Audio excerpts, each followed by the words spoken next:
Hey guys, this week on Project E, we're gonna break down my event at Lake Fork. Man, I caught some big ones. I had a lot of fun, especially those first 2 days. Third day, I kind of ran into some trouble. I'll tell you what happened on that day. You guys stay tuned. Project E coming at you. Tell me, are you with me now? Ready to put it down. Start at the bottom, already forgot 'em, but they won't forgive me now. You really ain't ready now. You haters just in the crowd, but still I just look around. Are you with me now? Are you with me now? Whoa. All right, so for you guys to really learn, and to take something from this, let's back up and let's talk about practice a little bit. We got 2 days of practice, really, two kind of polar opposite days. One day was really cold, really windy, just a kind of a brutal day on the water. The next day, it was cold, but it was calm, and some sunshine came out. To be 100% transparent with you, that first day of practice, I think I put my hands on one bass. And, I practiced, I fished a bunch of main lake points. I saw a lot of fish on my active target. I had a few of them come up, but it just was not clicking for me. It just didn't happen. It just was a day really wasted. I didn't add anything to my brain to try to figure out what to use or what to go do in the tournament. So we go to the second day of practice. I started in another arm of the lake. It was a lot calmer.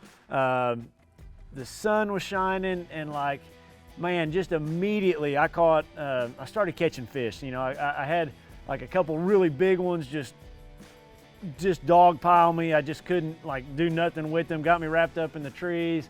And by the end of the day, I think I catch like an 8 or 9 pounder, like a really big one. I took a little photo or video of it with my phone. It was just a lot better day. Like by the end of that day, I had determined that, that 8 to 12 feet was like the magic depth. The day before I was out in like that 20, 22, trying to catch those fish suspended in trees. And I went down there, that's really all I wanted to do was fish suspended fish in trees.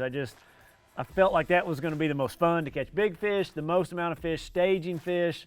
I didn't feel like there'd be fish shallow. I don't know. For me, it'd been a fairly cold winter up here in Oklahoma. I was shocked at how many fish were caught shallow, and I actually went shallow out of necessity, and we'll talk about that a little bit later, just because the wind blew so hard. But, after the second day of practice, I had a lot of confidence. I was using my active target, using that turret that I have up front, just looking at those trees. I could figure out, it looked like just a little bubble on a tree. Some of those fish were so tight to those trees. It was just a fun day of practice. I was really chomping at the bit to get out there and to go fishing. So we get to the first tournament morning, and, I'm gonna pull up my score tracker right here. Kind of a cool deal on the app. You can click on my name. You can see what time I caught them, what I caught them on, and what depth I caught them on. So my first fish was at 8:08, and lines were in at 8. And my confidence was through the roof. Let's watch this fish catch.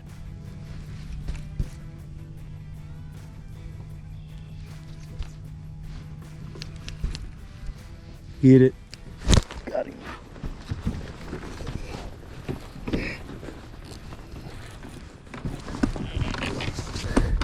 It's a giant. Stay on there, fish. Please stay on there.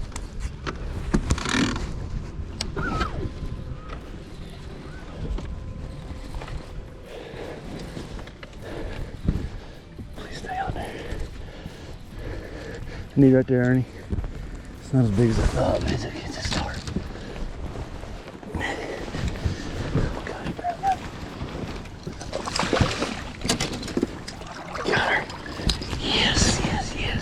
Yes. Oh gosh. Oh, my heart's pounding. I don't know why I'm so addicted to watching that active target, but it just gets all over me. Oh, thank you, Lord. 4 pounds, 3 ounces. 4.3. Yeah, that's a skinny one, isn't it?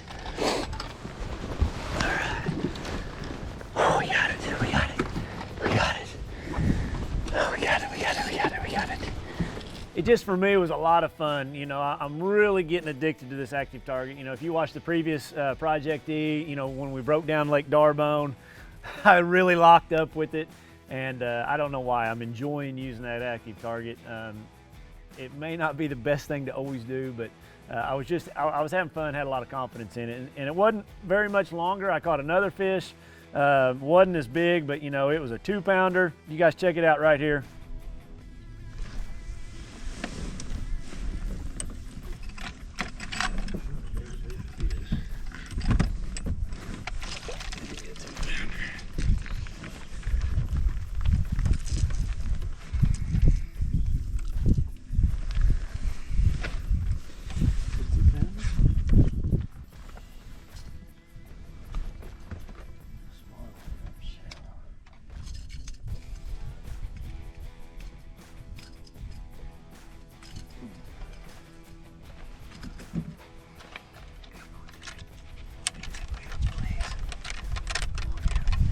Come on.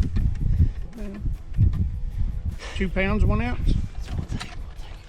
So then we get to this next fish catch, and man, right before this fish catch, I lose one. Like, it's a brush pile, and it's in that like 15 feet of water, and I can see 3 or 4 monsters swimming around it. And I throw up there, and I like have one just annihilate it. And I see the fish coming out on the active target, and it's just like the head's up here and the tail's back here, and you can just see him coming up like a snake. And I know he's a big one. I lose that one. The very next cast, I catch this fish right here.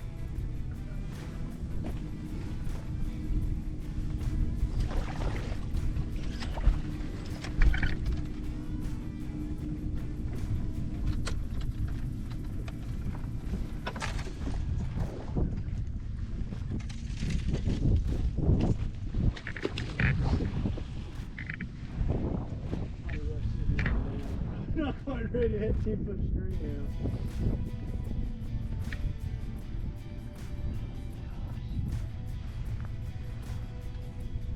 I don't know what it is about doing this. It's like the most fun thing ever I've done in bass fishing. Seeing them and trying to make them fight.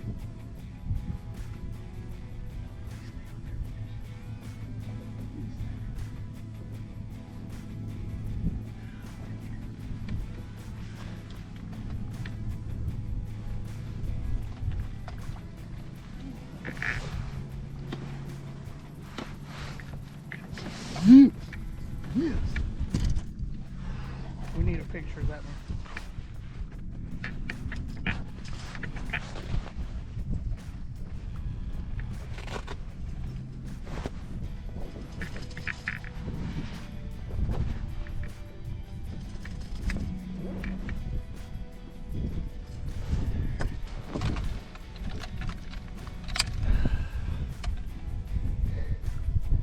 Pounds, 3 ounces.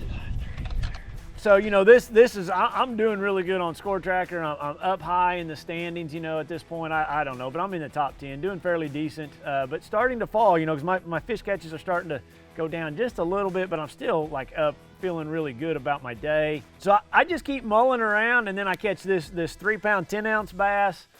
Another really cool fish catch. You know, I saw it out there on the active target. It was right next to that stump. You guys watch this.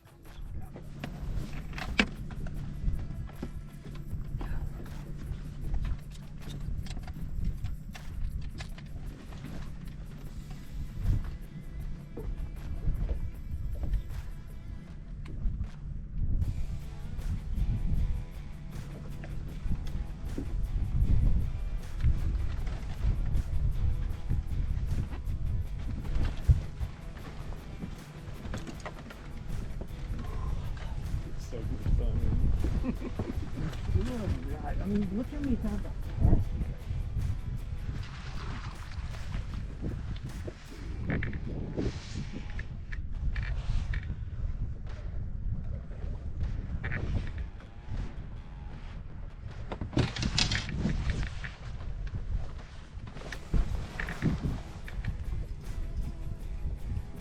Man, I'm having as much fun as the lost as well right now. I don't know why I'm so geeked out at seeing those things and catching them. Gosh, it's really fun.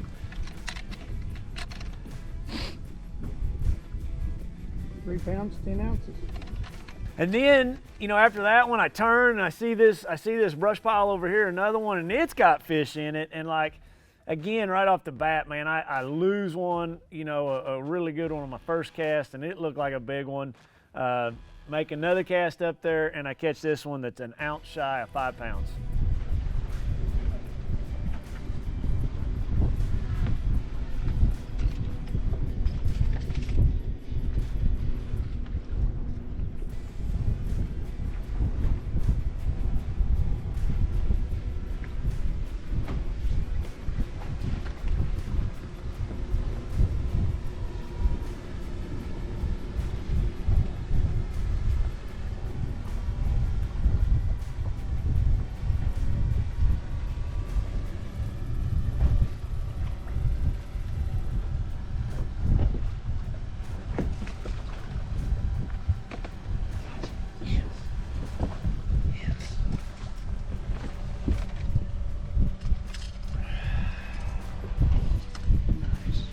We're gonna take a picture of that one too.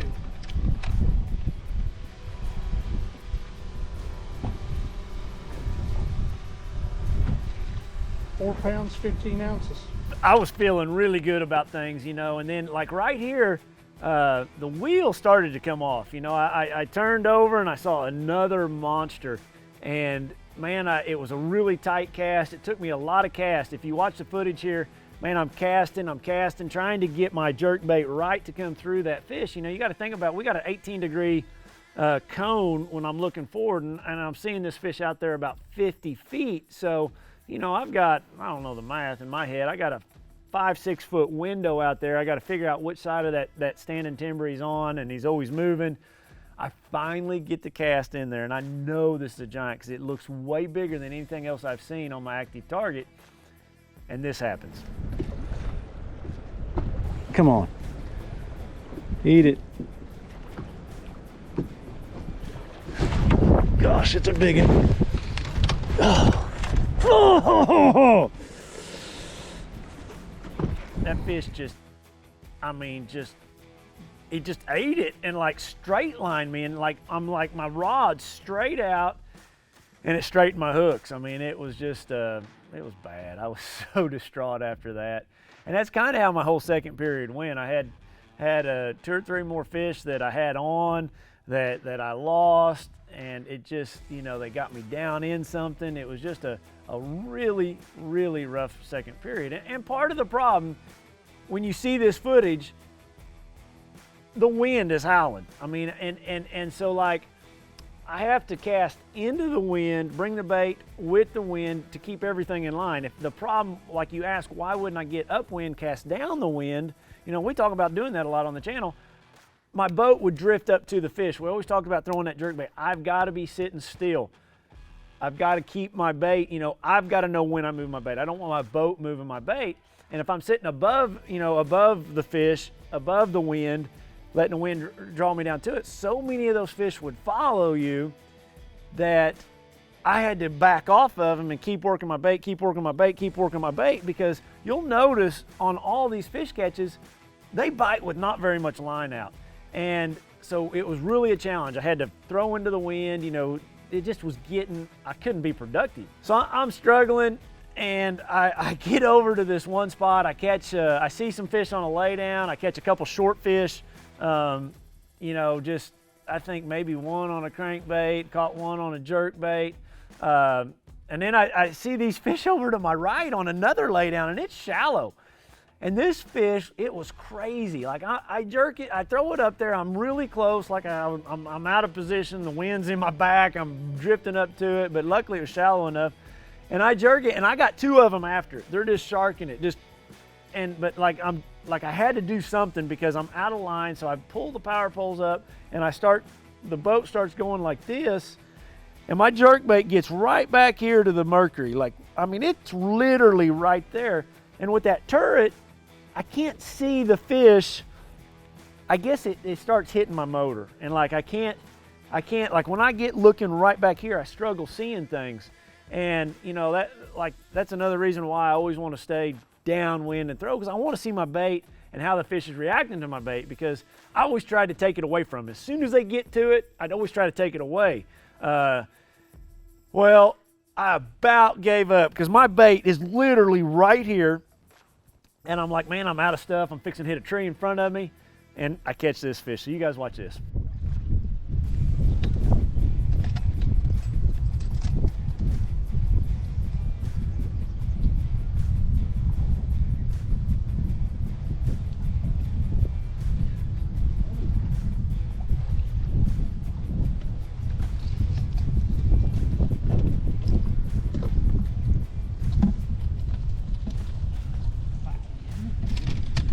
Holy smokes, that's been a long drive through. Basically underneath the Mercury. Just followed out of that laydown back there. Most drifting. 3 pounds, 4 ounces. 4 ounces. We caught one. Holy smokes. So I get that fish in, man, that was just like a huge shot of adrenaline, because you've got to realize I caught that fish at 2:20. The last one I'd put in the boat was 10:02. I had a long dry spell, and I had fallen all the way to the cut line, like from being in the top 10 all the first period to all the way to to being eliminated. And I catch that fish, it keeps me kind of right there at the bottom of the cut, and I'm like, man, I had all this confidence in this stretch of the lake where I was at. Man, this whole thing, I was just getting to this next really good pocket, and the wind's got it trashed. I cannot be productive. So I leave out, and I'm just gonna go find something that's calm, protected, that I can fish. So I run out of there, I run up the other arm, and I'm running up through there, and I see, like, I wanted to find something that I could fish efficiently and quickly, so I didn't want like a big force to stand in timber, a big point to stand in timber. I get in this creek, and it had a very defined timber line right in the creek. And this is probably by far one of the coolest fish catches I've had in my career. So I had made multiple casts. Like, I am casting at this fish. I can see 3 of them. This log's got a little layover, and I can see them all right here underneath this log, about 4 or 5 foot underneath the water. And they all look the same size. And I'm casting. I can't get them to move, and I know they're fish, but I'm like, man, what's the deal? And I about gave up, and on a cast, one of them moves. And then the other 2 just slumber off, like they're just hypnotized. Well, then the next cast, I have one of them kind of chase it. Then the next cast, I have one really kind of come after it. Well, then the next cast, like, this one's kind of coming after it. And I'd been there a while, guys. As you see in the footage, man, this one, like, he's coming after it. So I let off the anchor mode on my Ghost, and man, we start playing cat and mouse, and like, I'm just drifting back off that tree, and that fish is falling, and I'm jerking it, and he's right here, and I'm jerking it, and he ate it. Like, I didn't have much line out, and as you can see in this footage, I mean, it was a big one, like a super big one, and it shot me all the way back up into the top 10. I caught that fish. I hooked that fish with 5 minutes to go. I was super excited. Got it. God, it's a giant. You have 5 minutes.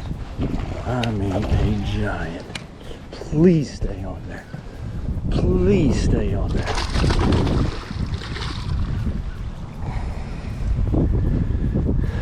Please stay on there.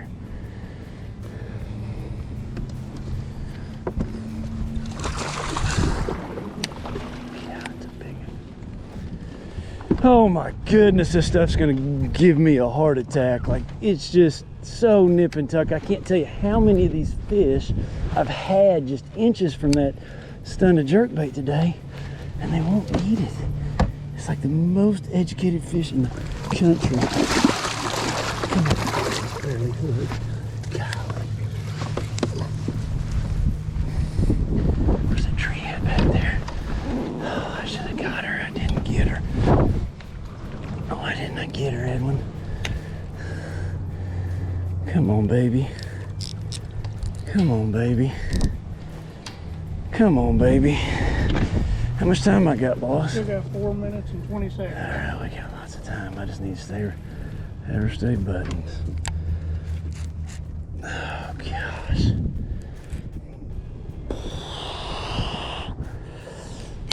Oh, come on, come on, come on. Oh, gosh. Come on, sweetie. Come here, sweetie. Open that mouth. Golly, I am gonna let you go. I promise. Oh, I got her. Woohoo! Yes! Man, there's a bunch of them right there too. Golly, that's a big one. Holy smokes, finally today I got one of them.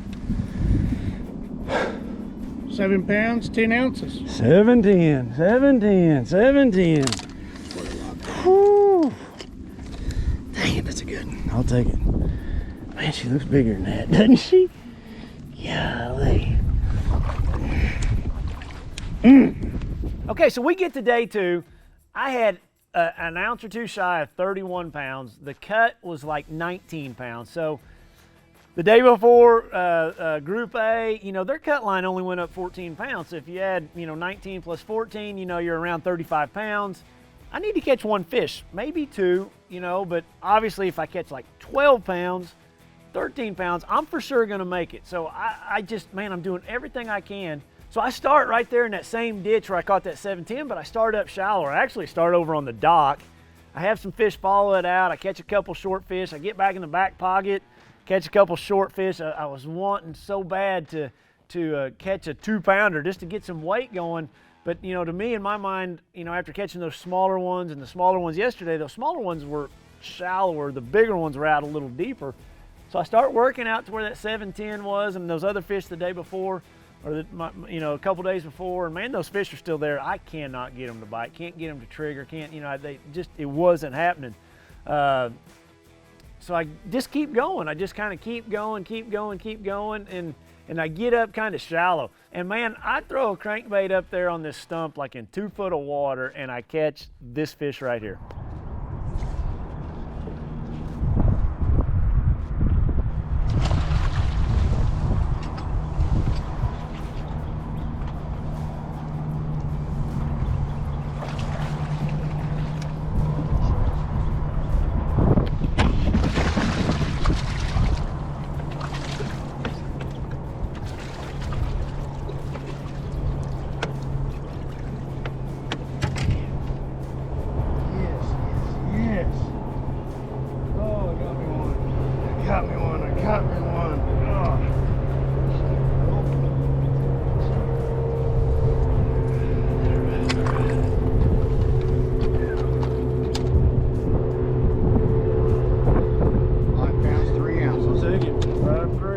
So this 503 on a crankbait, it's the only fish I caught all week on a crankbait, but it just gave me some confidence, you know. So I fish around there some more, I fish that crankbait some more, and then I ease out. I've been looking at these 2 trees out there that are isolated, and that's just something you always look for, is isolated trees.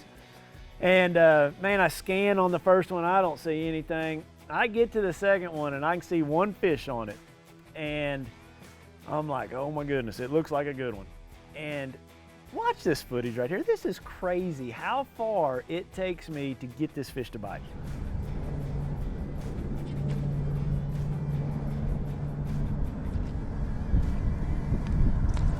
Got her. Stay on there, fish.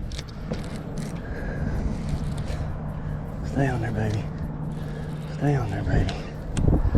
Stay on there, baby. Stay on there, baby.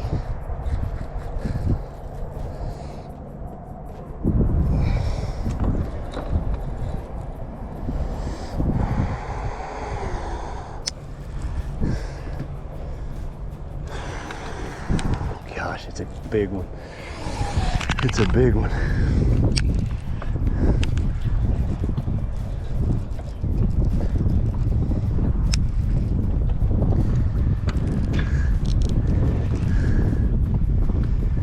Oh, my knees are shaking. Just don't want to get her down in some trees. I don't know what all's down there. Come on, fish. Come on, girl. Just come up here. I don't have any idea how good I've got her hooked.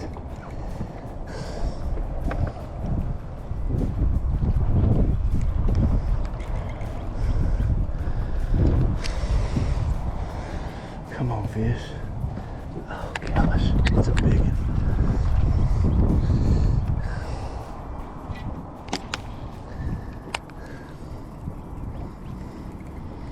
And I'm just trying not to pull on her. Oh, I don't have her hooked very good. I got her on the bottom of the chin, I feel like.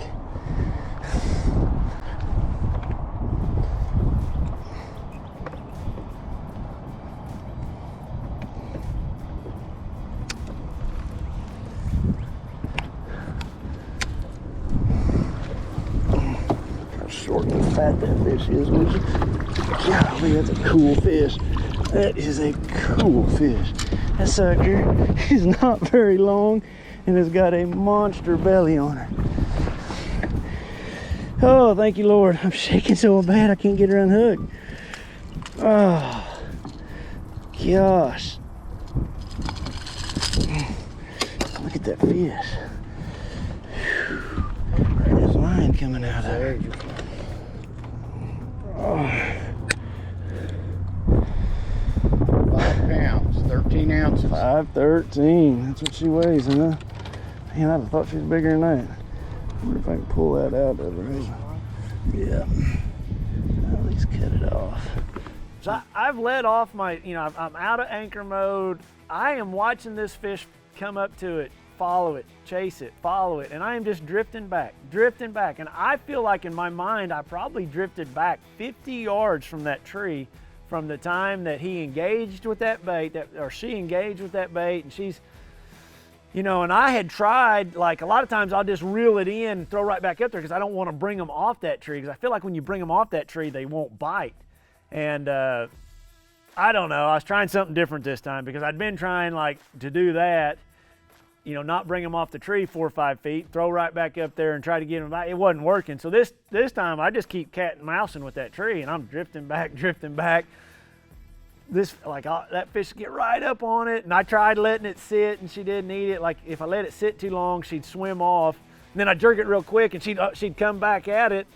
And finally, I got it to bite. Like I was just about to give up again, and I got it to bite. So it was a cool fish catch. This fish had big old giant, like gizzard shad tail sticking out of his mouth. Just super fat fish, really good one, a 513. Now I've got 2 fish, 11 pounds. I'm feeling really good. I feel like maybe one more fish for sure. I'm gonna make the knockout round. And then this happens. Look at this footage. Like I am there and the wind starts howling. Like instantly it goes from out of the south, kind of nice, to directly out of the north, 20 to 30 miles an hour. I couldn't do anything. Like it was impossible to fish where I was at.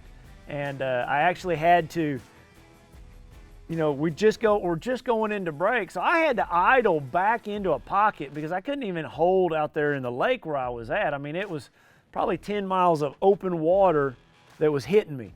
And it just got really, really rough, as you see in the footage. So I got back in that little pocket, waited till the line's back in. I have to go back to where I start. And I'm like, so now what am I gonna do? And instead of taking off running a long ways, I just go to the very next creek, and man, I'm like, let's go in here. Let's go in here and let's start fishing shallow. And I get in that creek and I start fishing in there, and man, I'm like seeing fish, and I'm like, it's just not happening. It's just not happening on my jerkbait. They're not eating it. The water's a little dirtier in there. So I get out a spinnerbait, and a brand new spinnerbait that I had just, that I've been working on with Berkeley that's coming out soon. And man, I see one on this tree that I just went by. I tried everything on it, and I throw, and I notice my spinnerbait comes underneath it. And I think I throw again, and then like the next throw, I hold my rod up, and I mean, this stump's not very far, as you see in the footage, and man, she smokes it. A 3-something pounder, and I'm like, oh my goodness, light bulb went off big time in my head. And man, I just start going and throwing that spinnerbait around, and I get back here into the back of this pocket, and this happens right here. This fish right here, like there was nothing I could do with it. I'd love to know how big it was. Unfortunately, it did not end well. In my mind, what I saw of it up there, it's every bit of 10 pounds. And it was just an absolute monster. So with that said, at this point, me losing that fish, it got shallow. I was throwing a 1/2 ounce spinnerbait. I sat down, I made the adjustment to go to a 3/8, because you remember that first one I caught, I threw up there, my bait was underneath it. I felt like I needed to work my bait slow, yet keep it up in the water column. And when I made that adjustment to that 3/8, I felt like I figured out everything. And man, I catch like, I come back where I lost that big one, and I catch like 2 fish more right in that little spot. You know, one of them was a 5-pounder. You guys watch this footage right here, these back-to-back fish catches. It was really cool.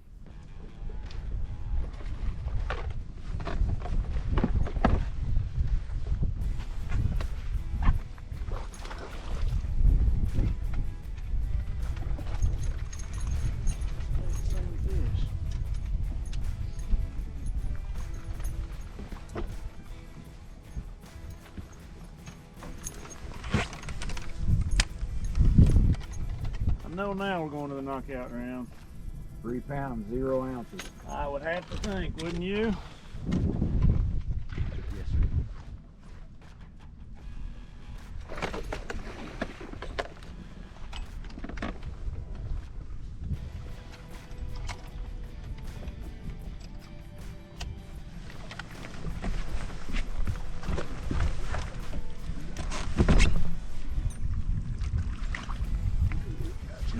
Yes, sir. Yes.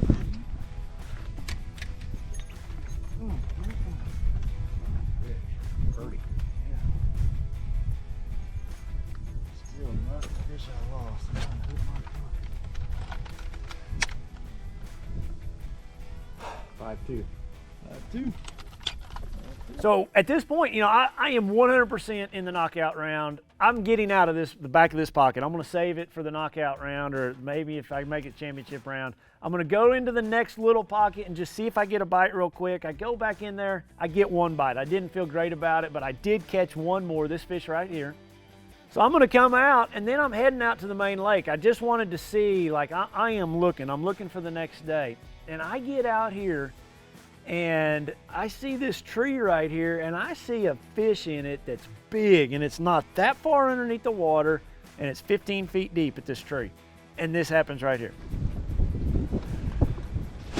Oh, it is a bass in there. God, it's a big one too. Dang it! That fish right there was a big one, like a super, super, super big one. And I go a little further and I scan this tree right here.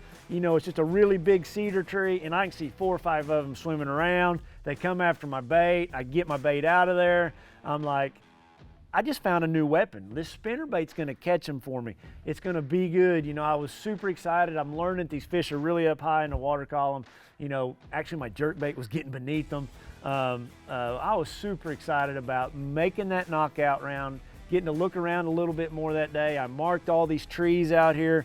You know, I bend over, put a waypoint on my unit right there, just put a little white stop sign to know that there was a fish in that tree for when I come back in the knockout round. So that's my day. I end up, you know, the qualifying round in 9th place, almost 31 pounds the first day, 26 pounds the second day. Ended up with 56.15, qualified 7th, super excited about it, well within. And man, I just cannot wait to get back out in that knockout round. So we get to the knockout round, and guys, like, the weather has changed drastically. I mean, drastically. The north wind, we've got ice and sleet and snow, and it's like the temperature all day long is going to be between 30 and 32 degrees, and it's going to be freezing rain and ice. And it you know, for me, I didn't mind it. I was like super excited for those conditions. Like, I fish in that all the time. I'm prepared for it. I got the clothes for it. I just know it's going to be my day. Like, my confidence is through the roof when we get out there.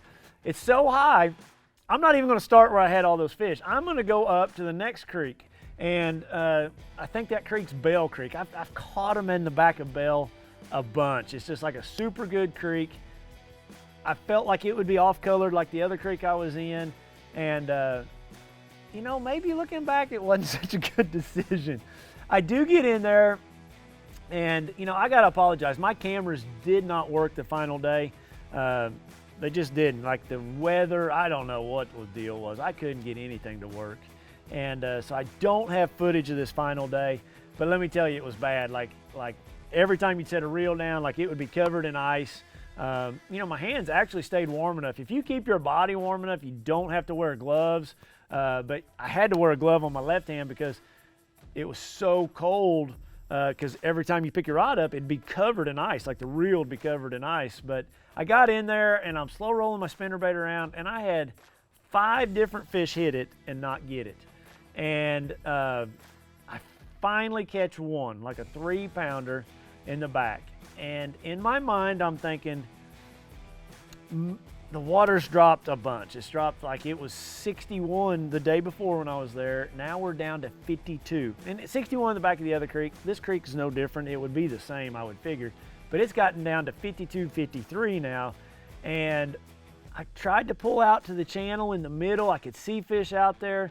I could not get them to bite my spinnerbait. I tried my jerkbait a little bit.